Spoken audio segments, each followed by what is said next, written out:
Hey everybody, welcome back to the Crossover Cinema Podcast. We're here reviewing film, series, media releases. My name is Carlo. And I'm Kyle. You already know we're reviewing the latest episode of The Penguin, in which Oz found his back against the wall, with barely any allies to count on, his drugs barely operational, and the Maronis, and now the formerly Falcone, now Gigante family, on his neck. We don't know what's next for him, but we know that he's at least trying to find his way back. Let's get right into it. Let's get right into it. So, Kaya, where do you want to start? I personally would like to start with Vic and Oz. Sure, yeah. I mean, for me, I feel like they are the beating heart of this side of the show. You know, these characters on the show, this team on the show, because I think it's clear we're seeing these like sides be drawn. And I feel like a lot of what's happening here is we're being made to kind of pick a side. Like, do you want to ally with Oz in the way he moves and that like villainy, or are we kind of feeling more attached to Sophia's plight and her newfound power as the head of the Gigante family? You know, with Vic, it's pretty simple. I think Vic just realizes that he kind of finds a real value in the kinship with Oz, and he enjoys kind of being the mentee to the mentor, you know? Yeah, I think Vic, too, doesn't know what Oz is capable of.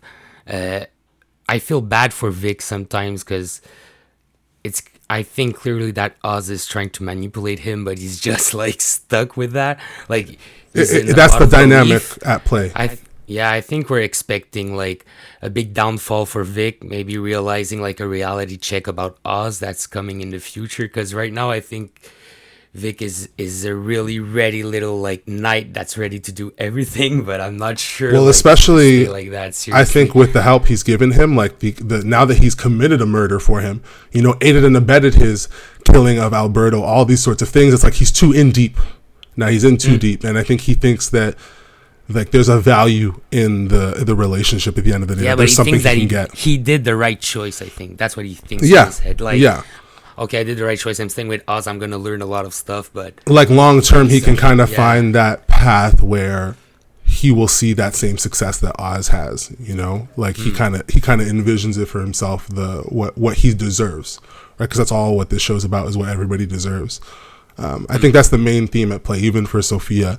All these characters, what they think they deserve in that world, and what they haven't been given. But the relation that had like Vic and the mother of Oz, I find it a little like this episode was very interesting with that. Like, I found it like strange, and seeing how like mental she is, her mother. That's intense, really. With that Oz, dementia has really taken a big toll on her, and I think that she's not violent with Victor, but you could tell that she won't have that trust for him because the way her brain is working. That part with her arm that had like a bruise on it, we know that it's gonna come back, and I think it's gonna come back against Vic. That's my prediction, but like I could see that like, being more like if she kind of loses it around him and then kind of doesn't know who he is and then thinks he's trying to hurt her. That I could see that being like the situation that causes everything to kind of go wrong at their new base of operations, because having his mother there is like a big wrinkle. It's a big complication. She's right by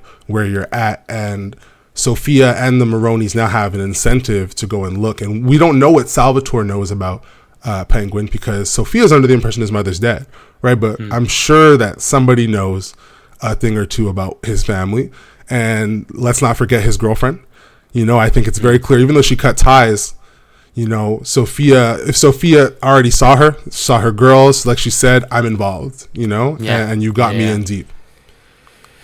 Yeah, we saw like everybody's leaving Oz with no remorse, almost like they're all like turning around. Even his team right now is on his side, but you see everybody's kind of looking out for themselves at the end of the day. Now. Yeah, exactly. Right. Like that's what it's awesome about that show. It's unexpected at all. Like I would even take it a step further, and I would say like Sophia and her killing Johnny Vitti after having that heart to heart with him, I think is another indicator of just like the like sentimentality and certain things that just won't work for a lot of these characters long term. And like she kind of says about him, he's a bit sentimental when she's referring to Salvatore, as her father had said.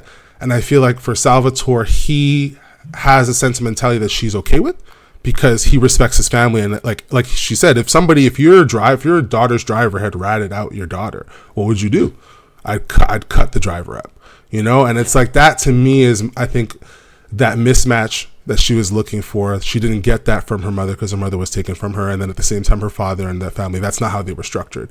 And so I think killing Johnny Reedy, taking the throne, allying with somebody who just lost their family, shout out to Sheree Ashledu. Great performance on the show, sis. I'm so sorry you had to go out like that. You did not have to burn up.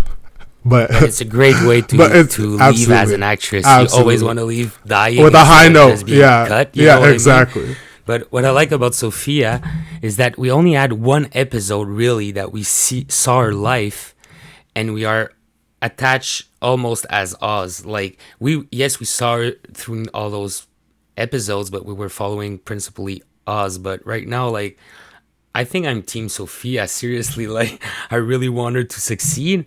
I'm down with everything. I'm down with how she got back her family. I think the show is leaning. That scene where she killed him, like, it's leaning that way, right? It wants you as a viewer to kind of almost be like, oh, do you like Sophia a bit more? Well, you know what? That's fair. If you want her to win, well, you can root for her realistically, but and still enjoy it. The show is called Penguin. It is still called Penguin, and I think that allows it to.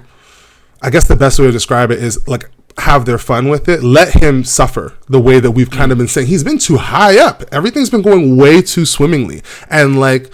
For it to kind of come crashing down like a house of cards for him in this episode, I feel like is their way to show this is the low point. And for him, it can only really get more and more serious. And I think at the same time, more rewarding for him. I think he will lose and I think he will suffer. But I think ultimately what he wants is what he will get. I think he has more determination than almost anybody here, even Sophia. And that's saying something because she's legit like, blood on the table, uncle on the table. Let me just toss the money right over. And I think they actually had one missed opportunity.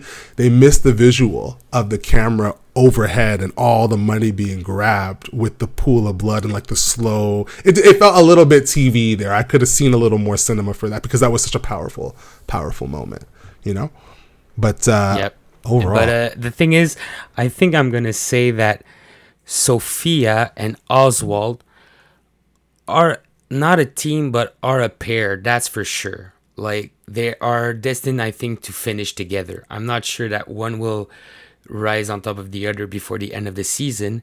And my second point is, you're right, that I think that episode is really the downfall of everything, and it could just go up, but it's not going to go up like we expected. And I think that you're right that we're not going to finish the season and Oswald will be on the top of everything. But I think that we lived really like the lowest we could get with Oswald right now. That's my guess. Yeah, it's his bottom. It's his rock bottom right now. At least he loses his mother or something, but it's gonna be like, yeah, that's it. But I think it's a twofer. My prediction is we're there right now. We're in the middle of this season. We're going down and we're going back up, but we're not gonna have what we expect. So you wouldn't say it's a rock bottom necessarily because he hasn't lost those core people yet. Like losing your mother or the girlfriend. Built, seriously, the show has so many little Easter eggs, so many little details that they bring back in 100%. If you watch everything, for sure, with how it's structured right now, I don't think that. But you never know, man. With Penguin, it's awesome. Like, it gives really that Game of Thrones vibe. It's building in that way. It's constantly building that tension and that kind of palpable, like, there's something that's brewing and it's going to get big. We don't know exactly what that event is, but it's like all the pieces on the chessboard are moving in that direction. And I think most of all, it's like we're finally feeling like, I don't think the show has felt super separate from the Batman. I just feel that as the episodes have gone on, we've finally gotten closer and closer to that kind of full link.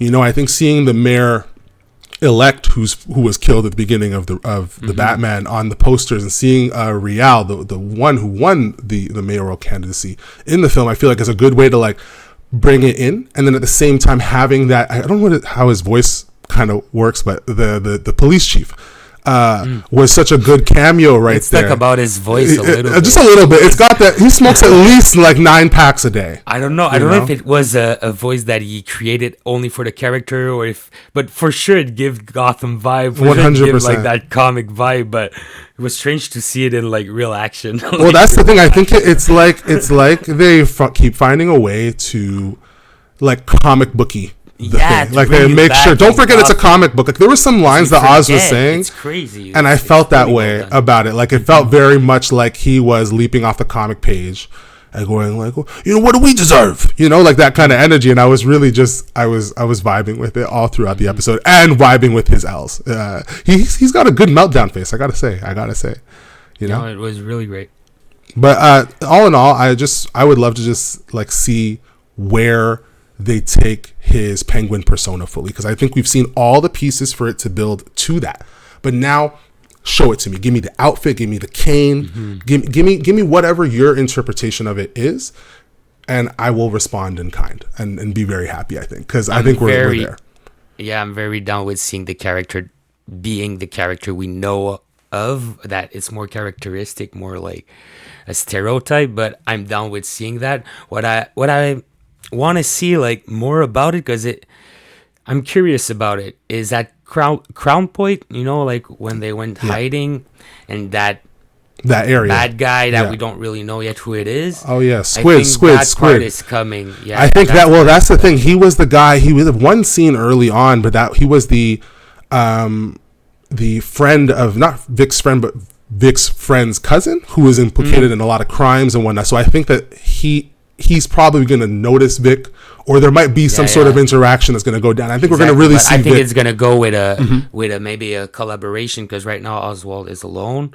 He's the one running at Crown Point. He's just putting his base there. So maybe Vic starts to form his his own little squad. You know? He starts to form his own little smaller squad. Let's do the this is the young adult squad that works for Penguin. Everybody else is over 35. You know, like that. That's the kind of energy I'm getting from that. But overall, what are you looking for next episode? Lastly, let's go for some action like usual. I want to see what's happening with Sophia. Really, I hope it's not gonna stop right in her face, like you said. And I don't know, just like I hope it's gonna continue at least at the second season, because she's starting to be a really successful like character that could be very powerful, and a woman too. It's a good kind of character to have right now. I don't know. It's like I would love to see her era. So yeah, you know, keep that's going. What I'm expecting, but I'm not expecting nothing. Like every episode is so like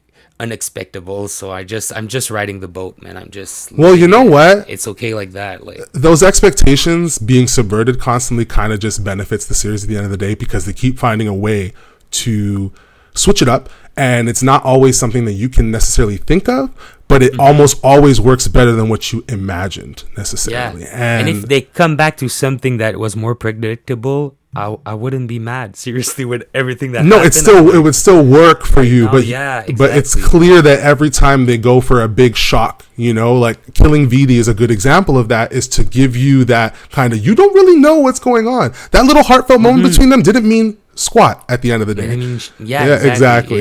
That's it. That's all. Very interesting. But real time. That's all. I think it's a wrap, guys. Thank you guys being there. Thank you guys. I see on the channel that it's growing up. Really appreciate it. If you want to subscribe, like, it's always really appreciate it. It's always a pleasure. I'm Carlo. And I'm Kaya, y'all. It's always a pleasure. And on the next Crossover Cinema podcast. Ciao. Ciao, guys.